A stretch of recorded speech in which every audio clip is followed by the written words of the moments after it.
Shalom semuanya, pada kali ini saya akan membawakan renungan dengan tema hidup sebagai garam dan terang dunia. Sebelum kita masuk ke dalam renungannya, marilah kita bersatu dalam doa. Tuhan Yesus yang baik, terima kasih Engkau telah membuat kita dengan kesempatan ini. Kami mohon Tuhan, sucikanlah hati dan pikiran kami sehingga kami layak dan pantas untuk mendengarkan renungan yang kami akan dengar dan mampu untuk menjalankan setiap renungan yang kami dengar. Kami percaya Tuhan, di mana 2 atau 3 orang berkumpul dalam nama-Mu, di situ Engkau ada di tengah-tengah kita. Terima kasih Tuhan Yesus. Amin. Bacaan Alkitab diambil dari Matius 5 ayat 13-16. Begini firman Tuhan. Kamu adalah garam dunia. Jika garam itu menjadi tawar, dengan apakah ia diasinkan? Tidak ada lagi gunanya selain dibuang dan diinjak orang. Kamu adalah terang dunia. Kota yang terletak di atas gunung tidak mungkin tersembunyi. Lagi pula, orang tidak menyalakan pelita lalu meletakkannya di bawah gantang, melainkan di atas kaki dian sehingga menerangi semua orang di dalam rumah itu. Demikianlah hendaknya terangmu bercahaya di depan orang, supaya mereka melihat perbuatanmu yang baik dan memuliakan Bapamu yang ada di surga. Suatu pengalaman hidup yang sederhana dan nyata, bahwa kalau kita berjalan di malam hari yang gelap, ada banyak perasaan muncul dalam pikiran dan hati kita. Kita takut, cemas, was-was, dan hati-hati. Perasaan-perasaan ini muncul karena dalam kegelapan kita tidak dapat melihat bahaya yang mengancam seperti tersandung, jatuh, tersesat. Dan kalau malam itu begitu gelap sehingga jarak pandangan kita terbatas, maka kita tidak bisa berjalan sama sekali. Walaupun terpaksa untuk berjalan, pasti kita akan menabrak sesuatu yang ada di depan kita. Dalam kegelapan, kita tidak bisa mencari sesuatu, kita tidak bisa melihat dengan lebih baik, tidak bisa memilih yang lebih cocok. Karena itu, untuk berjalan di waktu yang malam, biasanya orang menggunakan obor atau senter.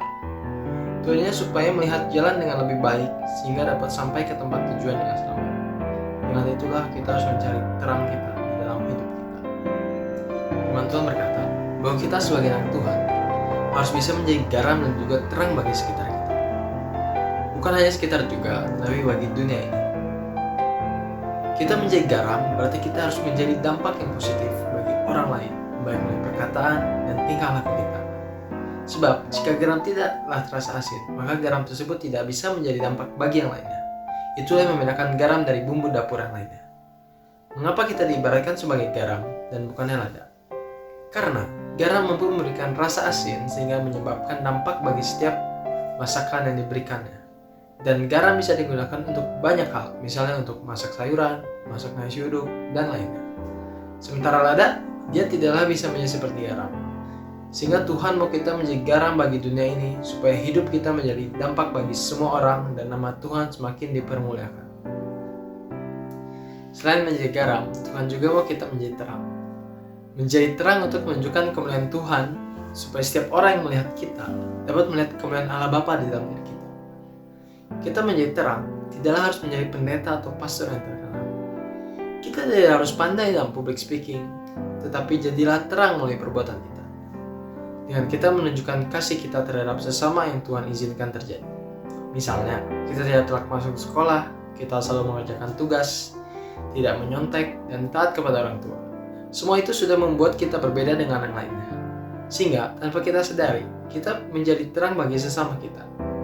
Setiap orang yang melihat perbuatan kita akan terpengaruh terhadap terang yang kita punya. Sekecil apapun terangmu, tetap jangan pernah minder, jangan pernah padamkan terangmu. Biarlah terangmu tetap bersinar dan selalu andalkan Tuhan dalam setiap apa yang kita lakukan. Jadi, hendaklah terang kita selalu bersinar, tak peduli bagaimanapun keadaan kita. Jangan pernah padamkan terang kita. Selalu andalkan Tuhan supaya menuntun agar terang kita tidak padam. Tuhan Yesus memberkati kita semuanya. Teman-teman yang terkasih, mari kita berdoa untuk menutup renungan kali ini. Terima kasih Tuhan untuk kesempatan ini, Engkau telah memberikan hikmat besar kepada kami. Kini kami telah selesai mendengarkan renungan, berkatilah kami supaya apa yang baru saja kami dengar dapat bermanfaat. Tuntunlah kami Tuhan agar kita bisa menjadi terang dan garam untuk dunia dan selamat kita. Sekarang Tuhan, masing-masing dari kita akan melanjutkan aktivitas kami. Bimbinglah dan berkatilah kami semua, kiranya Tuhan apa yang kita lakukan sesuai dengan kehendak. Terima kasih Tuhan Yesus. Amin. Shalom semuanya, sampai jumpa di renungan selanjutnya. God bless you all.